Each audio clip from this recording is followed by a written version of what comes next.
Joining me now is conservative commentator Kirsten Haglund, Dean Bardella, host of Sirius XM's Dean Bardella Show, Kurt Bardella, CEO of Endeavor Strategies and a former Breitbart media consultant, and Jennifer Rubin of The Washington Post. Thank you, guys. Kurt, Barbara Bush, former First Lady Barbara Bush, who otherwise was, pretty popular as a First Lady, she got dinged back in 2005 for saying when she went and toured the Astrodome where people had been, evacuated away from Hurricane Katrina. So many of these people in the arena are underprivileged anyway, so this is working very well for them. That's a quote that sort of stuck with her even afterwards. Those things do stick to you. Obviously, George W. Bush's response to Katrina really stuck to him. I wonder if, I don't know, I wonder if conservative media, if the sort of Breitbart world is going to try to rehabilitate Donald Trump based on just the pictures without the sound of what they were able to get out of his second time to Texas, and whether you think that will help him in some way.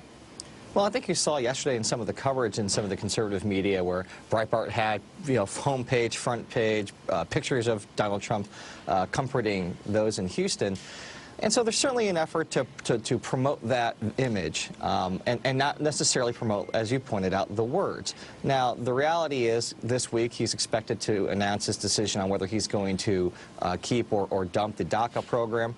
Obviously, the situation that's unfolding with North Korea. I think on some level, usually when you have a storm of the magnitude of what happened in Houston, that would be the only story we would all be talking about. But in this presidency, there are 3, 4, 5 things simultaneously unfolding that are very important, that warrant that type of attention, that I think will play much more of a larger role in how conservative media and how the American people really evaluate this president. And, it's odd, when I think about Donald Trump in Houston, it's almost like an out-of-touch person going to a museum and viewing these people almost as an exhibit, because he's so far removed from what they're going through. He has such a fundamental just not able to connect and understand and comprehend the suffering that's going on. And so when he walks through these type of places, I feel like I'm watching someone who's at a museum watching these people as an exhibit. I think I had the same sort of gut reaction to it. How do you square that? If he's going to just deregulate and cut taxes for the wealthy, is the base of the Republican Party, the newly base that's really open to getting government services, going to be like, wait a minute, we're going to need some populism here, meaning some money for people who are struggling? I think that they're going to realize they've been sold a bill of goods here. Donald Trump may talk like a quote-unquote populist, but his policies only benefit the wealthy, the elite, the privileged people basically like him. And there's such a disconnect between what he talks about and what the real substance of the policies end up being. And again, what's happened in Houston is a great example of this.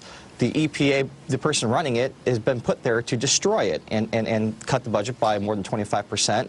And what do we have right now? A situation where the EPA is very important. There's literally a chemical situation where a plant exploded and the EPA is not there on the ground. Why is that? And so there are very real human consequences to the policies and the funding decisions that Trump is making that's going to hurt the people that he's posing for pictures with. Yeah, indeed. All right. Well, we will watch it unfold. Kirsten Haglund, Dean Bardella, Kurt Bardella, Jennifer Rubin. Thank you, guys. Great panel.